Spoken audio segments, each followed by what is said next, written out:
On the corner of 72nd Street and Central Park West stands a fortress that shouldn't exist, the Dakota. German Renaissance grandeur rising from Manhattan bedrock. 9 stories of ornate brick and terracotta. Iron gates guard the entrance archway. 65 apartments behind walls, thick enough to silence the world outside. The most famous residential building in America. When construction began in 1880, newspapers called it Clark's Folly. The location was wilderness. No wealthy family would live that far north. The building would stand empty, proof that Singer sewing machine millions couldn't overcome geography. They were wrong. For 140 years, the Dakota has survived every threat and absorbed tragedy without surrender. This is the story of the apartment building that refused to fail. In 1879, Manhattan's fashionable district ended at 42nd Street. Beyond that line lay wilderness. The Upper West Side was rocky terrain, scattered shanties, grazing livestock. No gas lines, no water mains, no paved streets worth the name.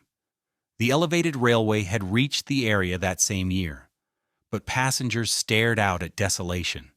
Squatters built shacks from scrap lumber. Goats wandered among boulders jutting from earth. At night, the district went dark. No one with money lived there. The wealthy occupied brownstones in Murray Hill and Gramercy Park. They built mansions along Fifth Avenue south of Central Park. The Upper East Side was beginning to attract development, but the western side of the park remained untouched. Real estate values reflected that reality. Land sold for fractions of downtown prices because buyers saw no future there. Edward Clark saw something different. He was 70 years old in 1879 and had built one of America's great fortunes. The Singer Sewing Machine Company had made him wealthy beyond measure. His partner, Isaac Singer, had died in 1875, leaving Clark as the company's dominant force. Singer sewing machines sold worldwide. The profits were immense. Clark had already proven himself in New York real estate. He had financed several successful residential buildings in established neighborhoods. He understood apartment living, a concept still relatively new to wealthy Americans. Europeans had lived in flats for generations. New Yorkers were slower to accept the idea. Single-family townhouses represented the proper way for respectable families to live. Apartments carried stigma, associated with boarding houses and the working class. But Clark believed the model could work for the wealthy if executed properly. Large apartments with high ceilings and modern amenities, buildings with elevators so residents didn't climb stairs, fireproof construction for safety, private spaces that functioned like horizontal townhouses stacked vertically. He had backed several such buildings downtown. They had succeeded. Now he looked north. Central Park had opened in stages beginning in 1858, completed fully by 1873. Frederick Law Olmsted and Calvert Vaux had transformed 840 acres of rocky swampland into landscaped paradise. The park was magnificent. Its western border ran along what would become Central Park West, though that name didn't exist yet. The avenue was called 8th Avenue above 59th Street, a dirt road that barely qualified as a street. Clark purchased property on the corner of 72nd Street and 8th Avenue. The plot measured 200 feet along 8th Avenue and 175 feet along 72nd Street. The price was remarkably low by Manhattan standards. Sellers were happy to find any buyer for Upper West Side land. The neighborhood's reputation made marketing difficult. Respectable families wouldn't consider it. Investors saw no return potential. Clark hired architect Henry Janeway Hardenberg. He was 33 years old and had recently completed Vanderbilt family houses on Fifth Avenue. His training emphasized solid construction and historical European styles. He understood how to create buildings that projected permanence. Clark gave him a challenging brief. Design a luxury apartment building for a location where no luxury residents lived. Make it substantial enough to feel safe in a rough neighborhood. Include amenities that would justify moving to undeveloped land. create something that would anchor future development rather than simply participate in it. Hardenberg chose German Renaissance Revival style. The aesthetic drew from 16th century German architecture, gabled roofs, ornate terracotta details, heavy masonry. The style projected fortress-like strength while maintaining decorative elegance. For an isolated building in a questionable neighborhood, the fortress aspect mattered. Residents needed to feel protected. The design featured a hollow square plan with a central courtyard. The building would wrap around an open space accessible only through a guarded entrance archway, 4 wings forming a protective perimeter. The courtyard would provide light and air to interior rooms while creating a private world separate from surrounding streets. An iron gate would control access. No one entered without passing security. The scale was unprecedented for residential construction, 9 stories tall at a time when most New York buildings topped out at 5 or 6. The footprint would cover nearly the entire plot. The building would contain 65 apartments ranging from 4 rooms to over 20 rooms. The largest units would span entire floors. Every apartment would have high ceilings, thick walls, modern systems. Clark filed construction permits in 1880. The estimated cost was $2 million, an astronomical sum. For comparison, most substantial Manhattan townhouses cost $50,000 to $100,000 to build. Clark was spending more on a single apartment building than most developers spent on entire blocks. The investment only made sense if the neighborhood transformed. If the Upper West Side remained wilderness, the building would fail spectacularly. Newspapers noticed. The project was too large to ignore. Coverage was skeptical at best, openly mocking at worst. One frequently repeated story claimed a journalist told Clark he might as well build in Dakota territory. The Dakotas were the American frontier, recently open to settlement, symbolically remote from New York civilization. The name stuck. Clark reportedly embraced it. If critics wanted to call it the Dakota, he would make that the official name. Construction began in October 1880. Workers excavated the rocky site. Bedrock lay close to the surface across much of Manhattan. That provided solid foundation but made excavation difficult. Blasting was required to level the site and dig basement spaces. The work was loud, disruptive, slow. Nearby residents complained. There weren't many nearby residents. Materials arrived by wagon and rail, brick. Came from kilns in New Jersey. Terracotta ornaments were custom fabricated. Iron beams for fireproof floor construction came from foundries in Pennsylvania. Lumber for interior framing arrived from upstate mills. The logistics were complex. 8th Avenue was unpaved. Heavy loads carved ruts in dirt roads. Rain turned the site into mud. The workforce fluctuated between 200 and 400 men depending on construction phase. Skilled masons laid decorative brickwork. Iron workers installed fireproof floor systems. Carpenters framed interior walls. Laborers hauled materials and cleared debris. The work continued through winter cold and summer heat. Construction sites in the 1880s were dangerous. Falls, crushing injuries. Equipment accidents killed and maimed workers regularly.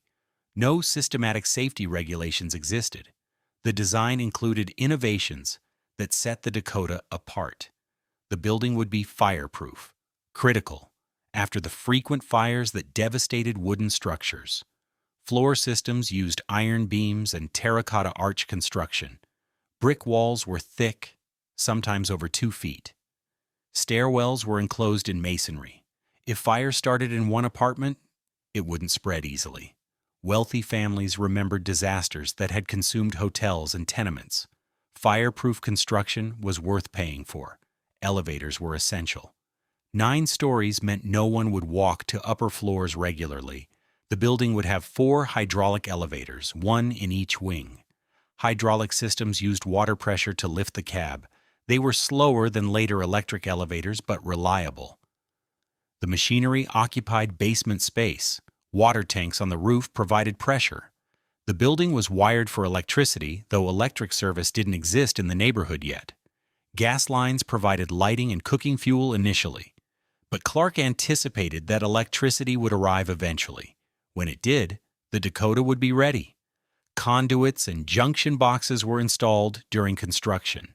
Each apartment would have its own bathroom, a luxury in 1880. Many Manhattan homes still used chamber pots and outhouses. The Dakota's plumbing system required extensive pipe networks. Water came from the city system when available, supplemented by roof cisterns during dry periods. Waste went to sewers where they existed, cesspools where they didn't. The Upper West Side's infrastructure was primitive. The central courtyard took shape as walls rose. The space measured roughly 100 feet square. It would be paved and planted with trees. Residents could access it from their apartment wings. The courtyard provided light and air, but also served as private outdoor space. No public access meant no street noise. Children could play under supervision. Adults could sit in relative quiet. Clark visited the construction site regularly during 1881 and early 1882. He was old by Victorian standards, over 70, but remained energetic. He reviewed progress with Hardenberg and construction supervisors. He made decisions about materials and details. The building was his vision, his financial risk. On April 14, 1882, Edward Clark died at his Manhattan home. He was 73.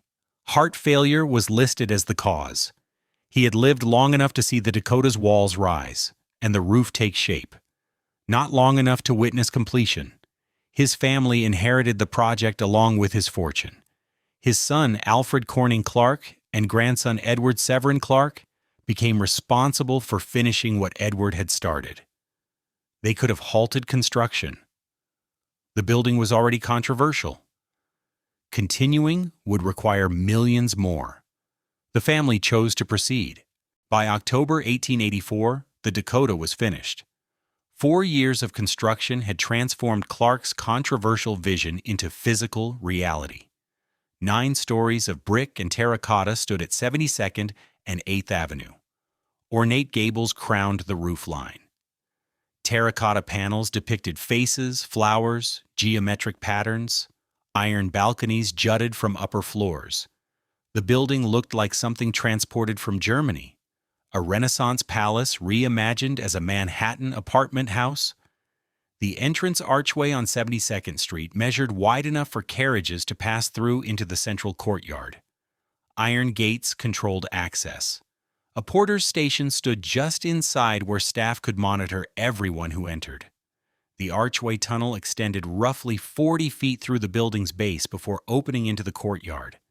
The passage created a threshold between the street and the private world within. The courtyard itself was paved and planted. Trees in large planters would eventually provide shade. Gas lamps illuminated the space at night. Each of the 4 wings had entrances accessible from the courtyard. Residents could reach their apartments without using street-facing doors. The design created separation from the surrounding neighborhood. You passed through the gate, crossed the courtyard, entered your building wing. The outside world stayed outside. Henry Hardenberg had designed the building with varying apartment sizes to attract different types of wealthy residents. The smallest units contained 4 rooms. The largest sprawled across 20 rooms, occupying entire floors. Most apartments fell somewhere in the middle, 8 to 12 rooms with high ceilings ranging from 10 to 14 feet. Every unit had multiple bedrooms, a formal dining room, parlors for entertaining, servants' quarters. The interiors featured oak woodwork, parquet floors, decorative plaster ceilings. Fireplaces provided supplemental heat in main rooms. Each apartment had its own bathroom, a genuine luxury. The plumbing fixtures were modern by 1884 standards. Porcelain toilets, enameled bathtubs, marble sinks. Hot water came from coal-fired boilers in the basement. The hydraulic elevators operated reliably, though slowly by later standards. Each wing had its own elevator shaft and machinery. Residents on upper floors depended on them. Climbing 7 or 8 flights of stairs was unacceptable for families who could afford Dakota rents. The building included amenities unprecedented in apartment construction: A private dining room operated on the ground floor where residents could host parties without using their own apartments. A laundry facility in the basement handled washing for families who didn't maintain their own laundry staff. Refrigerated storage rooms provided space for food preservation before electric refrigerators existed. Each apartment had its own storage cage in the basement for trunks and seasonal items. The roof featured unexpected luxuries. A croquet lawn occupied part of the space. Residents could play in summer without leaving the building. A tennis court was proposed, but never built. The roof also housed water cisterns, elevator machinery rooms, and coal-fired generators that would eventually provide electricity. The Dakota opened for occupancy in October 1884. The question everyone asked was simple: would anyone actually move in? The building stood alone in undeveloped neighborhood. The nearest substantial shops were blocks away. Transportation was limited to the elevated railway, which was loud, dirty, unreliable. The streets remained unpaved. At night, the area was dark and potentially dangerous. Initial occupancy proved skeptics partially right. The building filled slowly. By the end of the first year, approximately 40% of apartments were occupied. That was enough to cover basic operating costs, but far from full capacity. Empty apartments meant lost revenue. The Clark family had invested over $2 million. The building needed consistent rental income to justify that expenditure. But 40% occupancy in year one was better than critics had predicted. Some had assumed the building would stand completely empty, that New Yorkers with money would refuse to live that far uptown regardless of amenities. The fact that dozens of families chose the Dakota suggested Clark's gamble wasn't entirely foolish. Who moved in? The resident composition revealed something unexpected. Wealthy families accustomed to Fifth Avenue society did appear on tenant rolls, but they were outnumbered by another category: artists, composers, painters, writers, performers found the Dakota appealing for specific reasons. The apartments were spacious by downtown standards. High ceilings and thick walls provided acoustic separation. A composer could work at a piano without disturbing neighbors. A painter could use natural light from large windows. The location's isolation became an advantage.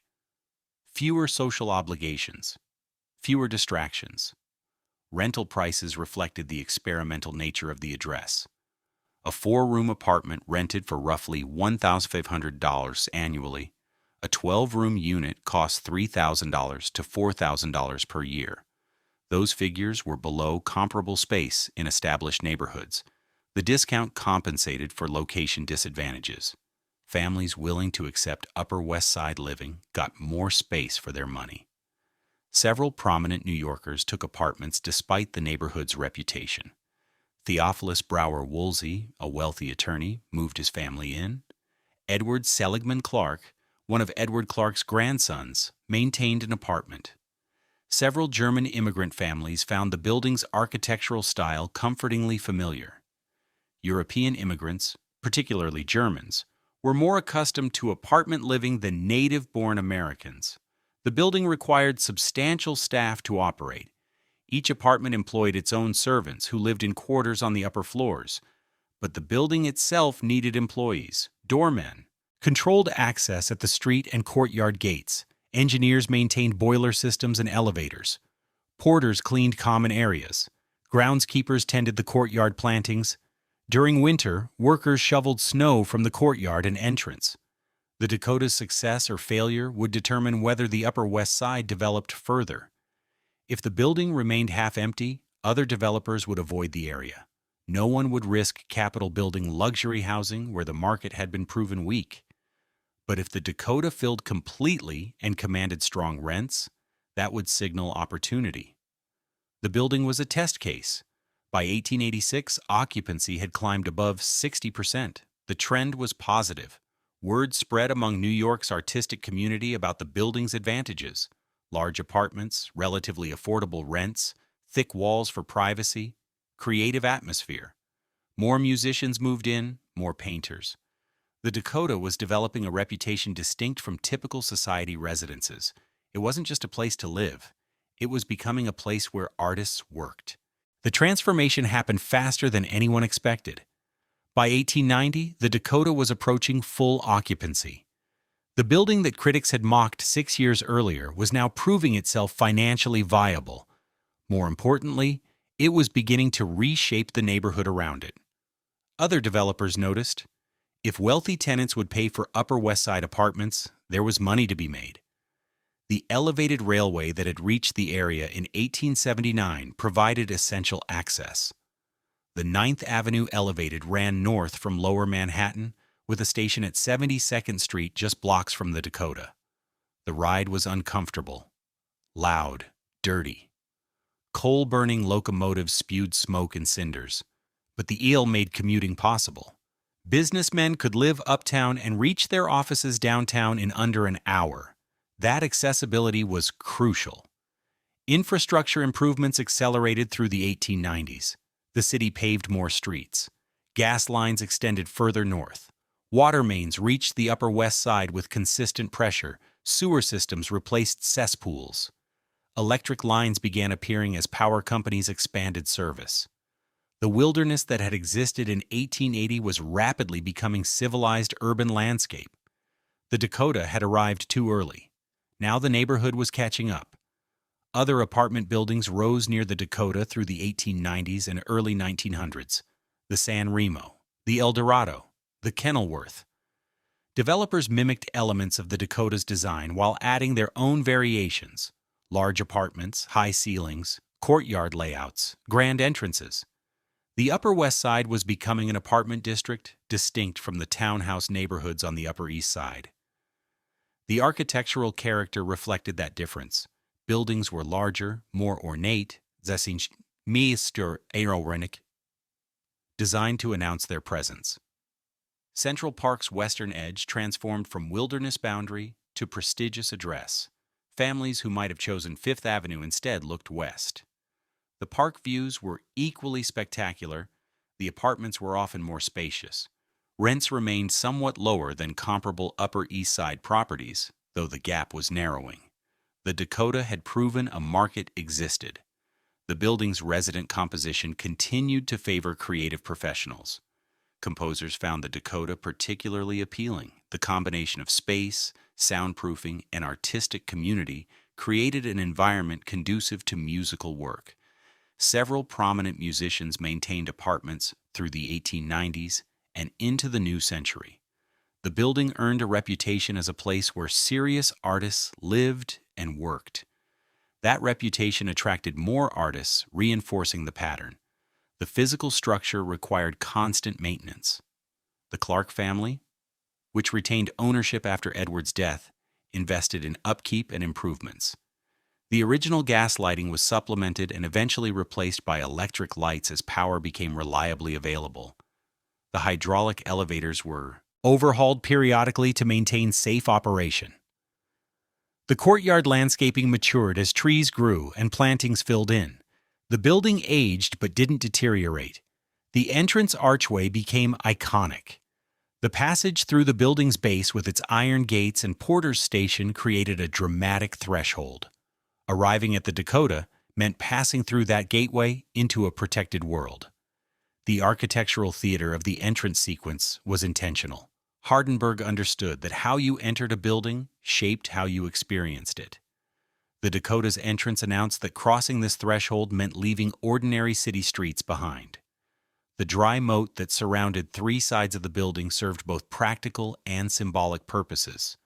The sunken area provided light and air to basement windows, but it also created physical separation from the street. The Dakota sat slightly apart, elevated on its plot, bounded by the moat and the iron fence above it. The fortress appearance that had seemed paranoid in 1884 now looked prudent. Staff remained essential to operations. By the 1890s, the Dakota employed dozens of people in various roles: doormen, elevator operators, porters, maintenance workers, groundskeepers. Each apartment also employed its own servants. A typical 12-room apartment might have a cook, a maid, a butler living in the servants' quarters on the upper floor. Wealthy families expected that level of domestic help. The Dakota's design accommodated it with separate servant staircases, back hallways, dedicated servants' quarters separate from family spaces. The building's success validated several of Edward Clark's assumptions. Wealthy New Yorkers would accept apartment living if the apartments were large enough and well appointed enough to feel like private homes. Location mattered less than initially thought if the building itself offered sufficient amenities and quality. The Upper West Side's isolation had been temporary. Infrastructure and development eventually arrived just as Clark predicted. His death in 1882 meant he never witnessed the vindication. The neighborhood's reputation improved dramatically between 1890 and 1900. What had been frontier became fashionable. Society families who would have rejected the Upper West Side in 1880 now considered it acceptable. The transformation happened quickly once it started. Development accelerated. More apartment buildings rose. Retail shops opened to serve the growing population. Restaurants appeared. The basic infrastructure of urban life established itself. The Dakota's architectural distinction became more apparent as surrounding buildings filled in. Hardenberg's German Renaissance design was unique on the Upper West Side. Other buildings used different styles: Beaux-Arts, Renaissance Revival, various eclectic combinations. But nothing looked quite like the Dakota. The gabled roofline, the ornate terracotta details, the fortress-like mass made it instantly recognizable. As the neighborhood became denser, the Dakota remained visually dominant. Henry Hardenberg went on to design other major New York buildings, most notably the Plaza Hotel, which opened in 1907. His reputation was secure. The Dakota had been an early commission, a challenging project in an uncertain location. Its success helped establish him as a premier architect. The building demonstrated his ability to create structures that were both functional and architecturally distinguished. By 1900, the Dakota was no longer an experiment. It was an established, successful residential building in a thriving neighborhood. The initial skepticism had been forgotten. Clark's folly had become Clark's vindication. The building proved that bold real estate vision could reshape entire districts. The Upper West Side's development began with the Dakota. Everything that followed traced back to Edward Clark's willingness to build where others wouldn't. The gamble had paid off. The early 20th century brought changes to the Dakota beyond simple occupancy increases. The building's character evolved as New York itself transformed. The artistic community that had formed in the 1890s deepened and expanded. More composers, more painters, more writers chose the building specifically because other artists lived there. The Dakota was becoming a creative hub where musicians met collaborators and painters found buyers. The social network inside the building had value beyond the physical apartments. Theodore Steinway moved into the Dakota in the early 1900s. His family's piano manufacturing company was world-renowned.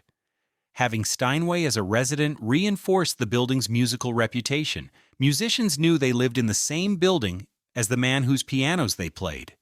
The connection mattered symbolically, even if Steinway himself wasn't personally involved in their careers. The building's thick walls and solid construction served composers particularly well. A violinist could practice for hours without disturbing neighbors in adjacent apartments. A pianist could work late into the night. The acoustic isolation that Hardenberg's heavy masonry construction provided was essential for serious musical work. Thin walls would have made the building uninhabitable for musicians. Several prominent conductors maintained apartments at the Dakota through the early decades of the century. They valued proximity to Lincoln Center's precursor institutions and the general artistic atmosphere of the Upper West Side. The neighborhood around the building was developing cultural infrastructure: concert halls, rehearsal spaces, music schools. The Dakota sat at the center of Manhattan's emerging classical music district. The building's ownership passed through the Clark family's various heirs and trusts. The original Edward Clark had died in 1882. His son Alfred died in 1896. The grandson Edward Severin Clark managed the property until his death in 1933. Each generation maintained the building to high standards. The family understood they owned something valuable, not just financially, but culturally. The Dakota had become a New York institution. Letting it deteriorate would have been abandoning a legacy. Maintenance was expensive and constant. The roof required periodic repairs. The elevators needed regular overhauls. The plumbing systems developed leaks that had to be addressed. The courtyard landscaping required professional gardeners. The iron gates and decorative metalwork needed painting to prevent rust. The terracotta ornaments occasionally cracked and required replacement. Operating a building of the Dakota's size and complexity cost thousands of dollars monthly, even when every apartment was rented. The building's finances became more complicated as property taxes increased and operating costs rose. By the 1920s, the economic model that had worked in the 1880s was becoming strained. Rental income that once covered expenses comfortably now barely broke even. The Clark family trusts that controlled the building began exploring alternatives. Converting to cooperative ownership emerged as a possibility. If residents owned their apartments rather than renting, they would bear maintenance costs directly. The family could sell the building, recover capital, exit the real estate management business. Cooperative ownership was still relatively new in New York. A handful of apartment buildings had converted successfully. The model worked like this. Residents purchased shares in a corporation that owned the building. Each shareholder received the right to occupy a specific apartment. The corporation collected monthly maintenance fees to cover operating expenses. The arrangement gave residents ownership stakes while maintaining centralized building management. Converting existing rental buildings to cooperatives required convincing tenants to become buyers. The Dakota's conversion process began in the late 1920s but stalled during the Great Depression. Real estate markets collapsed. No one was buying apartments. Rental income fell as some residents struggled to pay. The building remained under rental management through the 1930s. The conversion would wait for better economic conditions. The Depression years tested the Dakota's financial stability. Vacancies increased as some families couldn't afford rent. The Clark Trusts reduced rents rather than lose tenants entirely. The goal was maintaining occupancy and covering basic operating expenses. Profit was secondary to preserving the building. The family's wealth cushioned the impact. Other landlords facing similar pressures let their buildings deteriorate or sold at losses. The Dakota remained well-maintained because the family had resources to absorb short-term losses. World War II brought different challenges. Many younger residents entered military service. Housing shortages in New York created demand but also strain on aging infrastructure. Materials for repairs became scarce due to wartime rationing. The building survived the war years without major damage but with accumulated maintenance needs. When peace returned, significant renovation work was required. The post-war years brought renewed discussion of cooperative conversion. The real estate market recovered. Property values rose. Residents who had lived through depression and war were financially stable again. Many were interested in ownership rather than continued renting. The cultural climate had shifted toward home ownership as a marker of success and security. Converting the Dakota to cooperative ownership aligned with broader social trends. The conversion happened in 1961.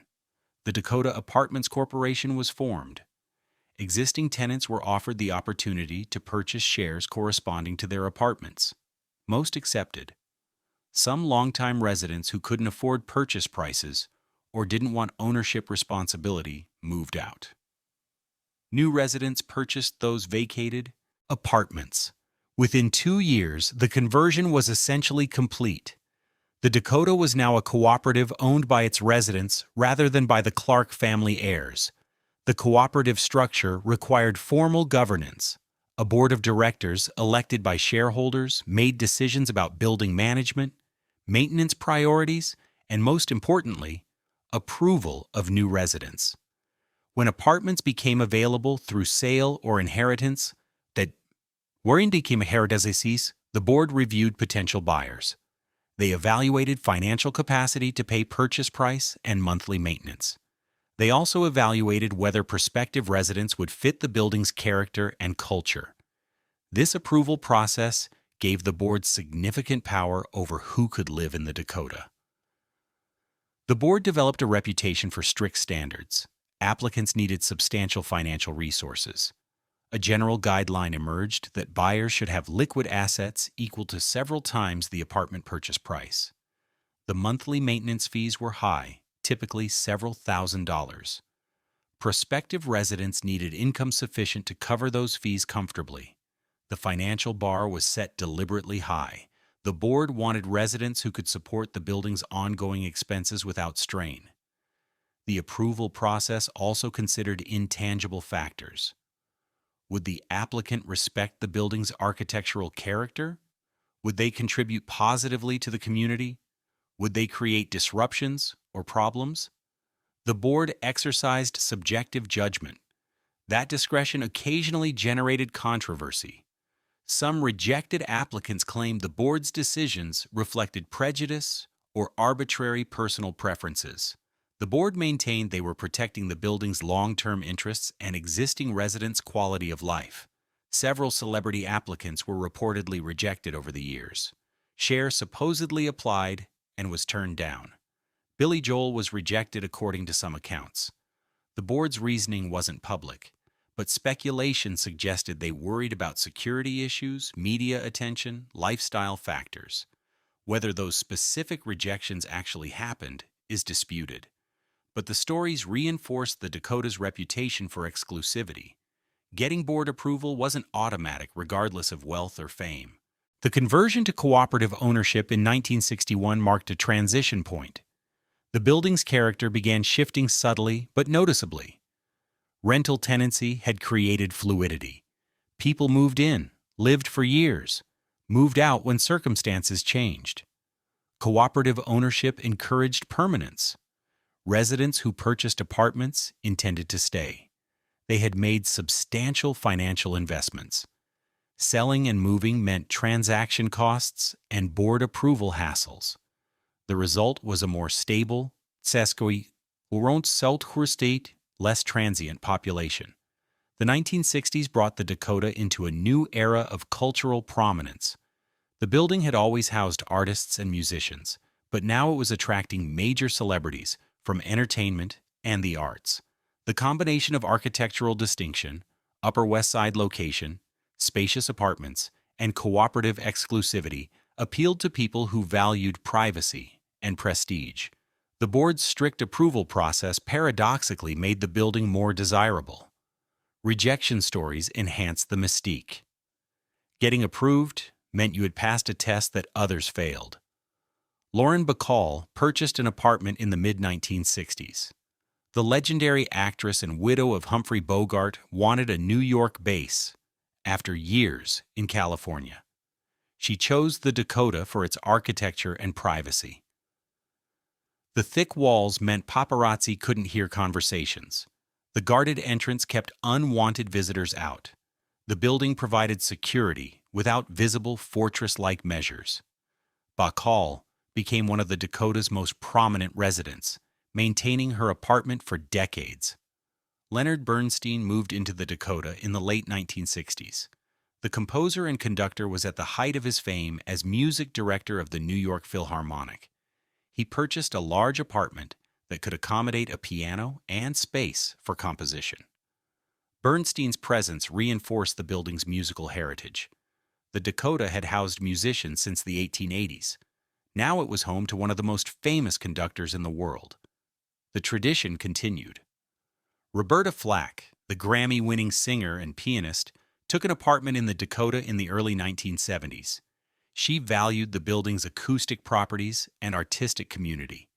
Living among other musicians and artists created an environment where creative work was understood and respected. Neighbors didn't complain about piano practice or late-night recording sessions. The building's culture supported rather than hindered artistic production. Rudolf Nureyev, the Soviet ballet dancer who had defected to the West, maintained an apartment at the Dakota. The building's international architectural character appealed to him. The German Renaissance design felt European in ways that typical American apartment buildings did not. Nureyev valued that old-world quality. He also appreciated the privacy and security the building provided. As a high-profile defector, he faced genuine safety concerns. The Dakota's controlled access offered protection. The building's growing celebrity concentration created practical challenges. Media attention increased. Photographers sometimes waited outside the entrance hoping to catch residents. Delivery services had to navigate stricter security protocols. The board responded by tightening access controls. The doormen received instructions to scrutinize everyone who approached. No one passed through the archway without legitimate business inside. In 1968, Roman Polanski filmed Rosemary's Baby using the Dakota's exterior. The psychological horror film starred Mia Farrow as a young woman living in an old Manhattan apartment building who becomes convinced her neighbors are members of a satanic cult. Polanski couldn't film inside the actual Dakota, but the exterior shots established the building as the story's location. The film was both a critical and commercial success. It introduced the Dakota to millions of moviegoers who had never heard of it. The movie created an association between the Dakota and Gothic horror that persisted for decades. The building's fortress-like appearance, the dark archway entrance, the ornate Victorian details all contributed to an ominous atmosphere on screen. Polanski used the architecture to create unease. The Dakota looked like the kind of place where terrible things might happen behind closed doors. That wasn't the image residents necessarily wanted, but it made the building instantly recognizable globally. The film also generated urban legends. Stories circulated about the building being haunted, about secret passages in the walls, about mysterious deaths. Most were fiction inspired by the movie rather than actual building history.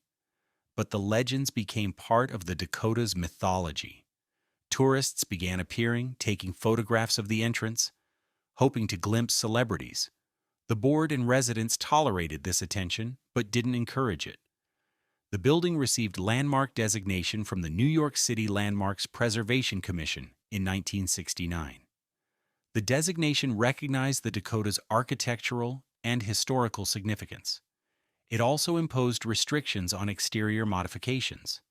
The cooperative board couldn't alter the facade, change the roofline, or modify architectural details without commission approval.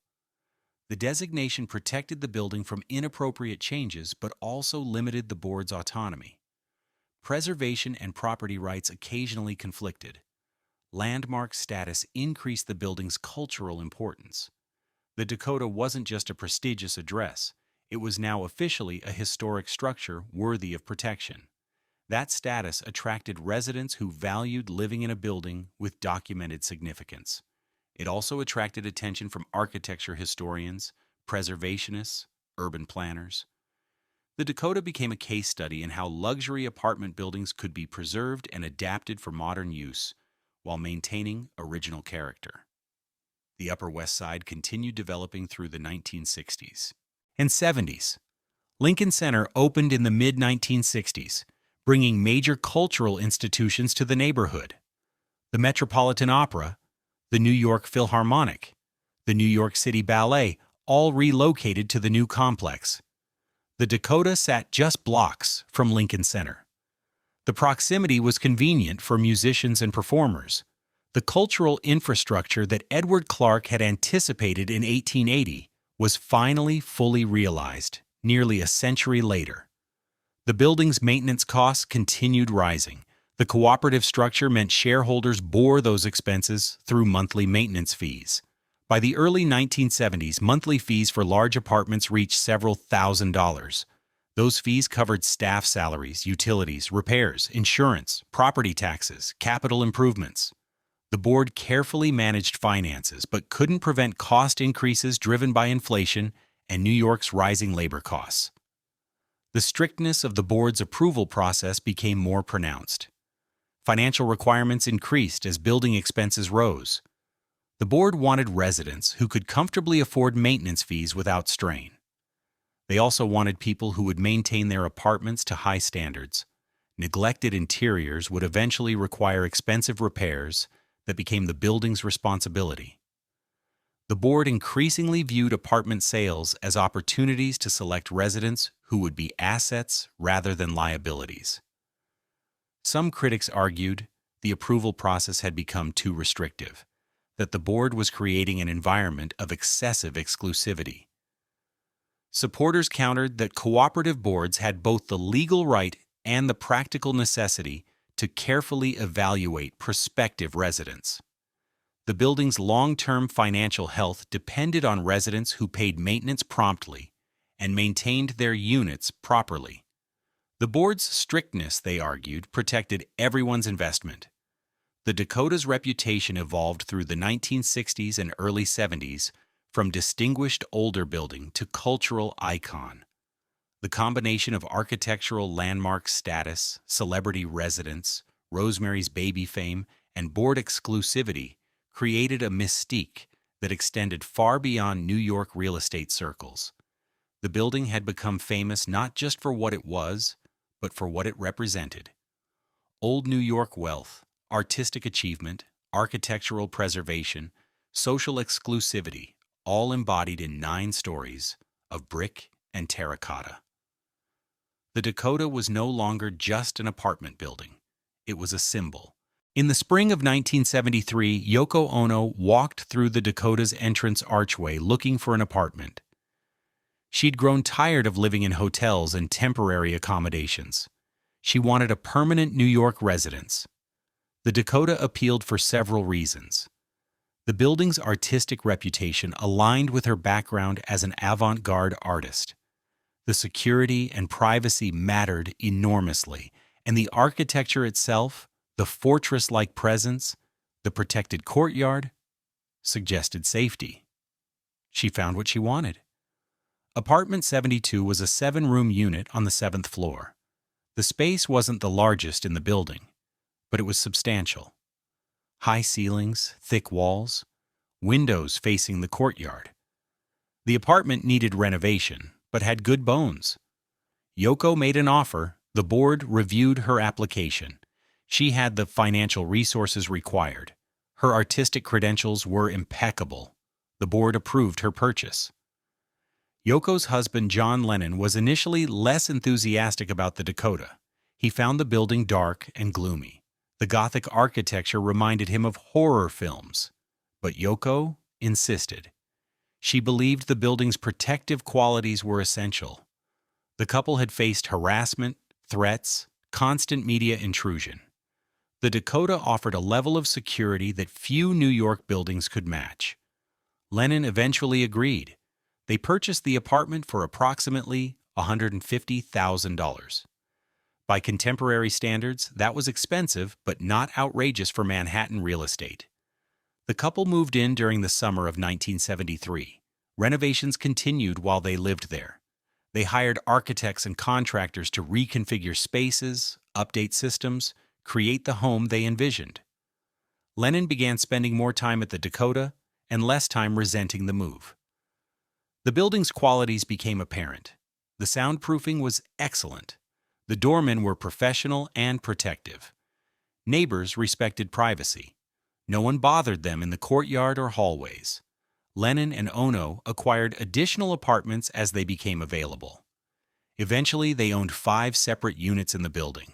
They used one as a bedroom apartment, another as Lennon's studio space, a third for guests, a fourth for business offices, the 5th for storage. The expansion reflected both their financial success and their commitment to the Dakota as their permanent home. They weren't just living there. They were putting down roots. The building became Lennon's retreat from public life. After the intense years of Beatlemania, the activism of the late 1960s, the immigration battles with the U.S. government through the early 1970s, Lennon craved ordinary domestic life. The Dakota provided that. He could walk to Central Park with his son Sean. He could buy bread at local shops. He could exist as John Lennon the person, rather than John Lennon, the cultural icon. The neighborhood allowed relative anonymity. Upper West Side residents were accustomed to celebrities. They didn't make a fuss. Lennon took a 5-year break from music starting in 1975 to focus on raising Sean, who was born that October. He became a house husband his term. He baked bread, cooked meals, managed the household while Yoko handled business affairs. The Dakota's spacious layout accommodated that domestic life. The kitchen was large enough for serious cooking. Sean had room to play. The building's security meant Lennon could focus on family without constant concern about intrusion. The years from 1975 to 1980 were the most settled of Lennon's adult life. He wasn't touring, wasn't recording, wasn't engaged in public controversies. He was simply living at the Dakota with his family. Neighbors occasionally encountered him in the courtyard or elevator. He was friendly, but guarded. He appreciated that Dakota residents understood the unwritten rule. You didn't bother famous neighbors. You didn't ask for autographs. You treated them as fellow residents rather than celebrities. Lennon resumed recording in 1980. He and Yoko produced the album Double Fantasy, released in November. The album represented Lennon's return to public music making after his domestic hiatus. Reviews were mixed initially, but the album sold well. Lennon gave interviews discussing his years as a house husband, his devotion to Sean, his contentment with domestic life at the Dakota. The building featured prominently in his descriptions of this period. He called it home without reservation. The building's entrance became part of Lennon's daily routine. The archway on 72nd Street, the tunnel through the building's base, the courtyard beyond. He passed through that sequence multiple times daily, walking to Central Park, going to the recording studio, running errands in the neighborhood.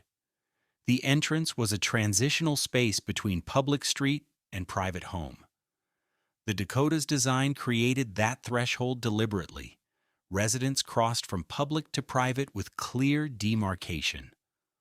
On the evening of December 8, 1980, Lennon and Ono left the Dakota for a recording session. A man approached them outside the entrance. Mark David Chapman had been waiting there since morning. Lennon had signed an autograph for him earlier that day. Chapman asked no questions this time. Lennon and Ono got into their limousine and departed. They returned to the Dakota around 10:50 p.m. The car pulled up to the entrance on 72nd Street. Lennon and Ono stepped out carrying tape cassettes from the studio session. They walked toward the archway entrance. Chapman was still there. He called out Lennon's name. When Lennon turned, Chapman fired 5 shots from a revolver. 4 bullets struck Lennon in the back and shoulder. He stumbled forward through the archway, into the Dakota's entrance passage. He collapsed at the doorman's station. Police arrived within minutes. They transported Lennon to Roosevelt Hospital rather than waiting for an ambulance. He died in the emergency room at 11:15 p.m. The immediate cause was massive blood loss from the gunshot wounds. Chapman remained at the scene, reading a copy of The Catcher in the Rye. He was arrested without incident. News spread through the building immediately. Residents heard the shots or learned from doormen what had happened. Within hours, crowds began gathering on 72nd Street outside the entrance. Fans brought flowers, candles, photographs. They sang Beatles songs. They wept. The makeshift memorial grew throughout the night. By morning, thousands of people filled the sidewalk and street. The Dakota's entrance became the focal point of global mourning. Television cameras captured the archway where Lennon died. Newspapers printed photographs of the gate and the crowd beyond. The building's Gothic architecture framed images of grief. The fortress that had protected Lennon for 7 years had failed at the moment when protection mattered most. He died on his doorstep, yards from safety. Yoko remained inside the Dakota. The building's security kept reporters and crowds away from her apartment. She released a brief statement asking for privacy. The Dakota board and staff worked to maintain normal operations while residents grieved. The building that had always valued privacy was now the center of global media attention. That attention wouldn't fade quickly. The murder transformed the Dakota's public image permanently. The building had been famous before. Now it was infamous. The entrance where Lennon died became a pilgrimage site. Fans visited from around the world to stand where he fell. The city eventually created strawberry fields, a memorial section of Central Park directly across from the Dakota. The memorial redirected some foot traffic, but didn't eliminate the building's role as a shrine. Security protocols changed immediately after the murder. The board tightened access controls. Additional doormen were hired. Surveillance cameras were installed. The gate security became more aggressive about screening visitors. Residents accepted these measures despite the inconvenience. The murder proved that celebrity residents faced genuine threats. The building had to respond accordingly. The Dakota had always been protective. Now it became a fortress in practice as well as appearance. Yoko Ono never left the Dakota. She maintained her apartments there through the decades following Lennon's murder.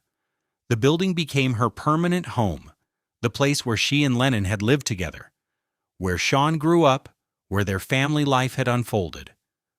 Other residents might have found living at the murder site unbearable. Yoko stayed. The Dakota was home despite the tragedy associated with it.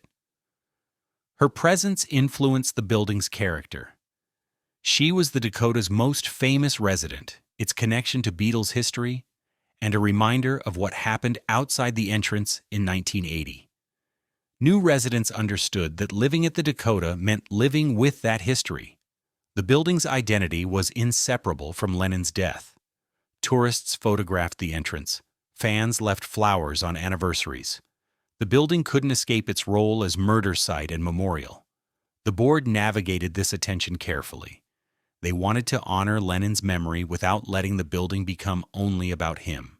The Dakota was a functioning residential building with dozens of families living ordinary lives. It couldn't become a museum. The board discouraged tour groups and unauthorized commemorations. They instructed doormen to keep crowds moving along the sidewalk. The building had to remain a home first and a historic site second. Over time, Yoko acquired additional apartments beyond the 5 she and Lennon had owned together. By the 2000s, she reportedly controlled more than 20 units in the building. Some were combined into expanded living spaces. Others were maintained as separate apartments for staff, storage, investment. Her real estate holdings made her one of the building's largest stakeholders.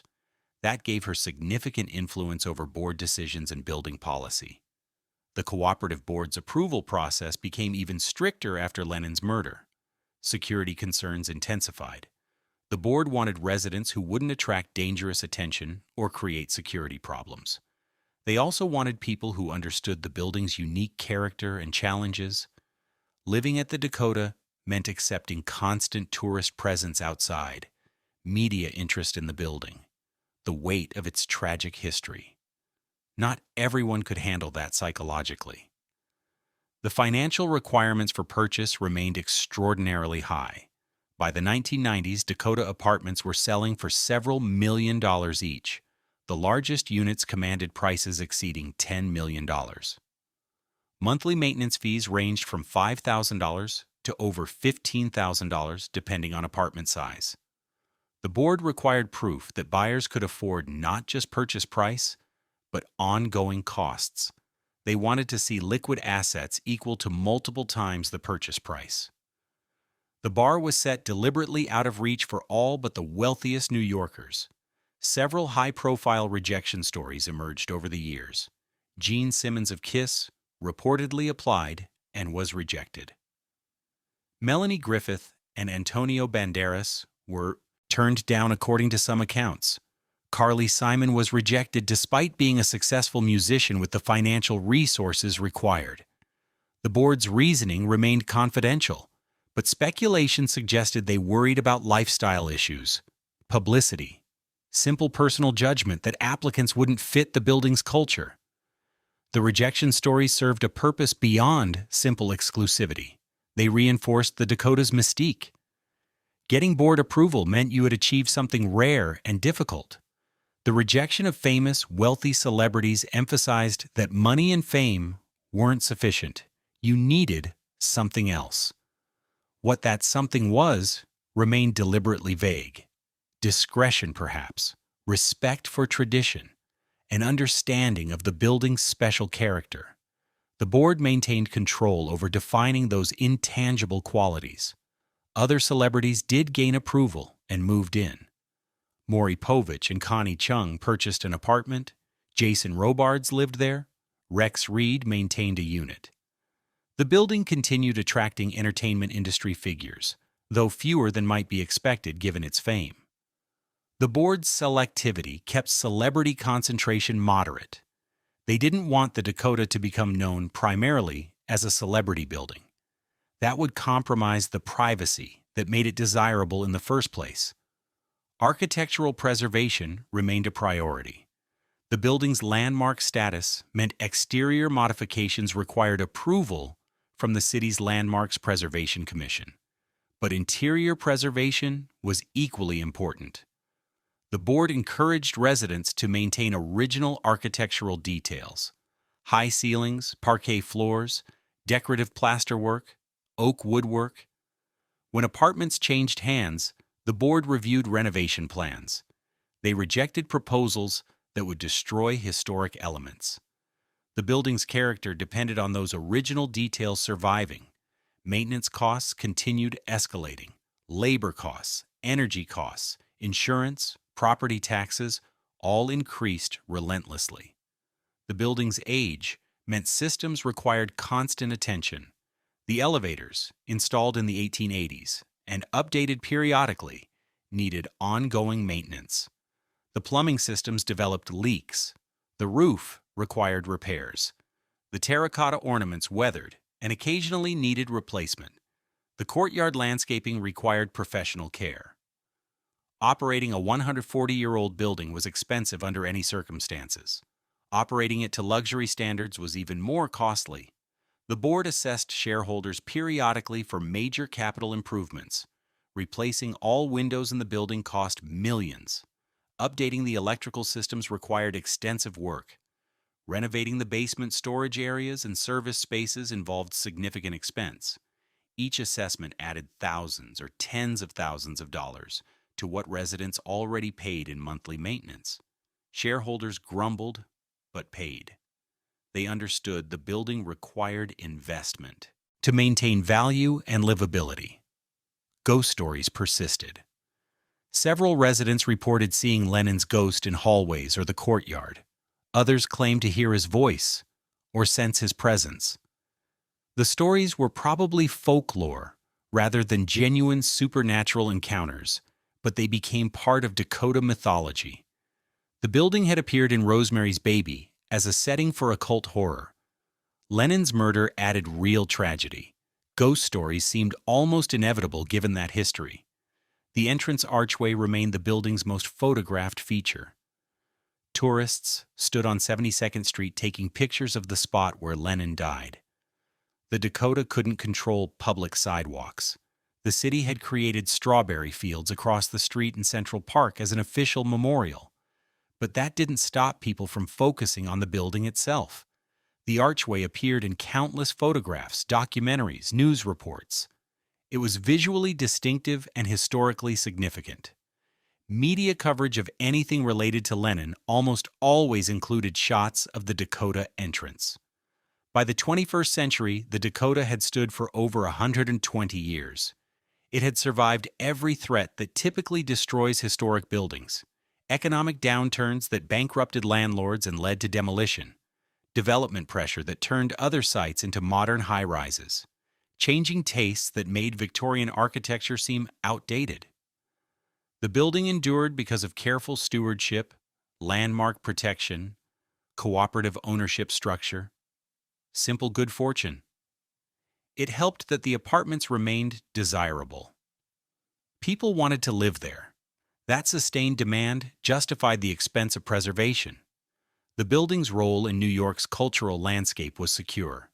It appeared in films, novels, television shows, architecture students studied it, preservation advocates cited it as a successful example of adaptive reuse. The Dakota proved that 19th century luxury apartment buildings could remain relevant and valuable in modern Manhattan. The original design had been so thoughtful, so well executed, that the building adapted to changing needs without losing essential character. The Dakota in the 2010s and 2020s remained essentially what it had been since 1884, a luxury apartment building occupied by wealthy residents who valued privacy, architecture, history. The fundamental character hadn't changed despite 130-plus years of evolution. The building still offered large apartments with high ceilings and thick walls. It still housed artists and musicians alongside business executives and old money families. It still maintained strict cooperative board approval. The Dakota's continuity across more than a century was its most remarkable feature. Real estate values reflected the building's iconic status. Apartments rarely came on the market. When they did, prices started in the tens of millions. A medium-sized apartment sold for $15 million in 2015. A larger unit commanded $25 million in 2018. The most expensive Dakota apartment ever sold went for over $40 million in the early 2020s. Those prices reflected not just Manhattan real estate values, but the premium attached to living in the Dakota specifically.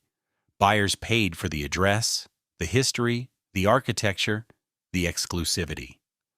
The board continued rejecting more applicants than it approved.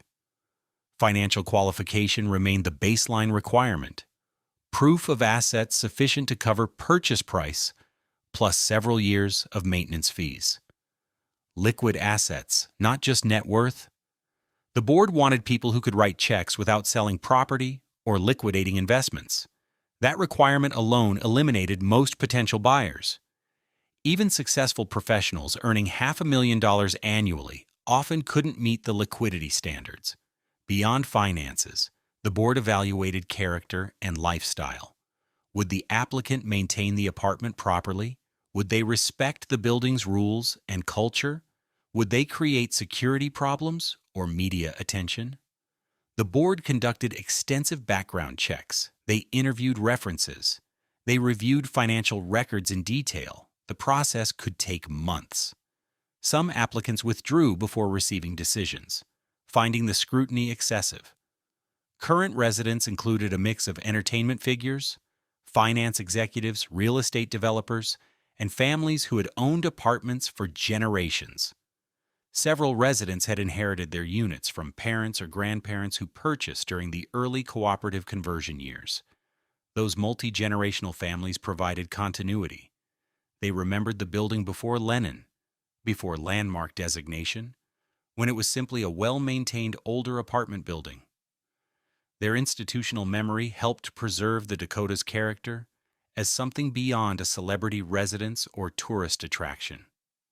The building's staff numbered around 50 employees: doormen, porters, maintenance workers, elevator operators, security personnel. Some had worked at the Dakota for decades. They understood the building's systems and residents' expectations. Staff turnover was low because the jobs paid well and offered union benefits.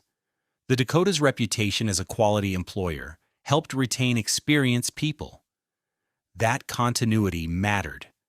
Long-serving staff knew the building intimately and could handle problems before they became serious. The entrance archway remained the focus of tourist attention. On any given day, dozens of people photographed the gate where Lennon died. December 8th brought crowds numbering in the hundreds. Fans gathered to commemorate the murder anniversary. They sang Beatles songs, lit candles, left flowers. The building tolerated these gatherings while keeping them off private property. The archway was the threshold between public sidewalk and private courtyard. The gate marked that boundary literally and symbolically. Strawberry fields in Central Park absorbed some tourist traffic. The memorial's mosaic Imagine Circle became an official place to pay respects to Lennon. but many visitors wanted to see the actual building where he lived and died. No memorial in the park could replace the Dakota's role as the authentic site. The building was where Lennon's life ended. That geographic specificity couldn't be transferred elsewhere. The physical structure required constant care. The brick facade needed periodic repointing to maintain structural integrity. The terracotta ornaments weathered and occasionally cracked, requiring expert restoration. The roof was replaced entirely in the 2000s at a cost of several $1,000,000. The original 1880s plumbing systems had been replaced decades earlier, but even those replacements were aging and needed attention. The building's bones were solid, but everything built on those bones required maintenance. The cooperative board faced ongoing decisions about modernization versus preservation. Residents wanted updated amenities, high-speed internet, modern climate control, security systems. But installing new systems in a 140-year-old building was complicated. Running conduit through thick masonry walls risked damaging historic fabric. The board had to balance resident comfort with preservation requirements. They generally erred toward preservation when conflicts arose. The building's historic character was more valuable than any modern convenience. Several apartments underwent major renovations in the 2010s. The board reviewed each project carefully. They approved updates that respected original layouts and details while incorporating modern systems. They rejected proposals that would gut interiors or destroy historic elements. The goal was allowing apartments to meet contemporary living standards without losing the features that made them special. High ceilings, parquet floors, decorative plasterwork, oak woodwork. These had to remain. The building's energy efficiency was poor by modern standards. The original construction predated insulation technology. Single-pane windows leaked heat. The thick masonry walls provided thermal mass but not insulation. Heating and cooling costs were enormous. The board explored improvements but faced limitations. Installing modern insulated windows would alter the building's appearance, requiring Landmark's commission approval. Adding exterior insulation was impossible. The Dakota would never meet contemporary energy efficiency standards. Residents accepted high utility costs as part of living there. Yoko Ono remained the building's most prominent resident into her late 80s. She maintained her extensive apartment holdings and continued managing Lennon's estate from the Dakota.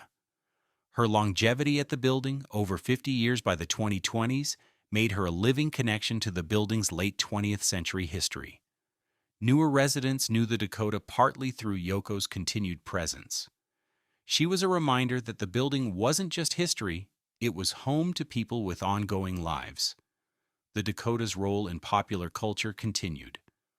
Films and television shows used its exterior to establish New York's setting and atmosphere. The building appeared in countless photographs, documentaries, books about New York architecture. It was featured in real estate articles as an example of Manhattan's most exclusive addresses. The combination of architectural distinction, celebrity associations, and tragic history made it endlessly fascinating to people who would never see inside. The question of what happens when buildings like the Dakota eventually require major structural work remained unanswered. At some point, possibly decades in the future, the building might need such extensive renovation that it becomes temporarily uninhabitable.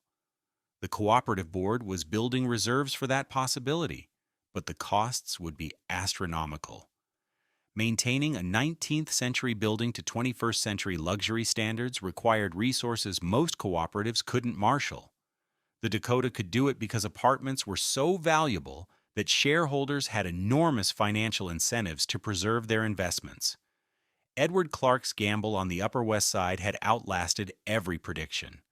The building survived initial skepticism about location.